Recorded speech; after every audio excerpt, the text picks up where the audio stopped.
Muchas gracias por escuchar y por atender a esta columna. Es una columna para Nodal. Nodal es una de las revistas latinoamericanas más importantes que le da voz a periodistas y a activistas en la región, desde Argentina hasta México. Muchas gracias a Pedro Brigger que me hace esta invitación para escribir una columna semanal y una columna que tiene que ver con la región, con América Latina. Y decidí comenzarlas hablando de Colombia, por supuesto. La columna se titula La guerra de Duque. El presidente Duque se ha lanzado a uno de los errores más gruesos de su carrera. La guerra con Venezuela no solo nos garantiza una pérdida y un desgaste económico, sino sobre todo un desastre humanitario y geopolítico. Desde que el chavismo tomó el poder en Venezuela, las relaciones con Colombia no han sido fáciles, al ser el país uno de los aliados más fuertes y leales a la política norteamericana en las Américas.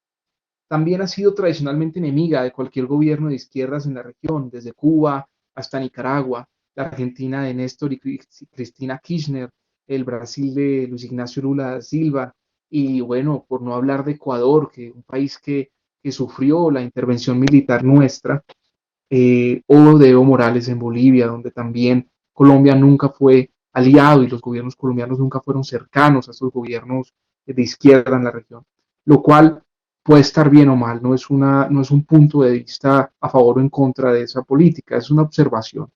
La diplomacia colombiana, que es en efecto muy hábil, llena de tecnócratas, expertos y asesores, que van de la mano de las organizaciones americanas en tono neoliberal, mucho más que regional, ha tenido una tarea determinante en la política de los Estados Unidos.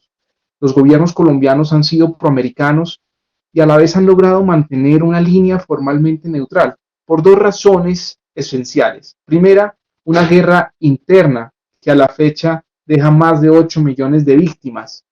Segunda, una guerra con el narcotráfico llena de fracasos históricos, fracasos compartidos con los americanos, sumado a los grandes operativos estadounidenses que son sensacionales y óptimos, por ejemplo, el asesinato de Pablo Escobar o la captura del Chapo Guzmán. Pero la realidad en cifras de disminución o control del narcotráfico nunca se ve afectada por estos aparatosos y mediáticos operativos. La guerra con el narcotráfico sí existe y la perdimos hace rato. No es fácil ser una poscolonia norteamericana, pues dependemos de políticas ajenas a los intereses nacionales. Si atendemos a la razón de Estado, que es esta idea que el cardenal Richelieu estableció en Francia en el siglo XVII, la razón de Estado es por la razón en la que la mayoría de estados modernos se rige. Esto es importante y determinante, porque tenemos un Estado que no se gobierna por sus intereses nacionales, sino por su posición satelital en la agenda norteamericana. Nuestro carácter legal, nuestro carácter global es de Estado-nación, pero en la práctica funcionamos como colonia. Hoy tenemos un elemento que sacude profundamente nuestra política y es que asistimos probablemente a la peor presidencia en la historia de la democracia norteamericana. Lo dicen editoriales de Washington Post, editoriales de el New York Times, hablando de cómo estamos ante el peor presidente en la historia de ese país. La estatura moral y política de Trump es ínfima y patética si la comparamos a sus predecesores, no solo a Barack Obama, sino también a la familia Bush, que tuvo dos presidencias, Clinton o incluso Carter o el mismísimo Nixon o Reagan. Pensar la incapacidad técnica de Trump es temeraria. Hay que meditar por un momento qué hubiera pasado si le hubiera tocado manejar crisis como la guerra de Irak o del Golfo o el desastre de Kosovo, por no pensar en Vietnam. Nunca había estado en peores manos ese país y este análisis no es ideológico, es técnico. En este juego de poderes, Iván Duque juega un papel complicado. Una fuerte oposición en su país, un escepticismo ciudadano y una pérdida de respeto por salidas en falso que le han costado la caída estrepitosa de su imagen en lo que va del mandato. Al mismo tiempo, trata de imitar a Trump en algo terrible, validar su política interna por su política exterior. Esto se ha notado en innumerables viajes que realizó en su primer año y en su vocación por lo sensacional, por la parafernalia, por lo exotista de alguna manera.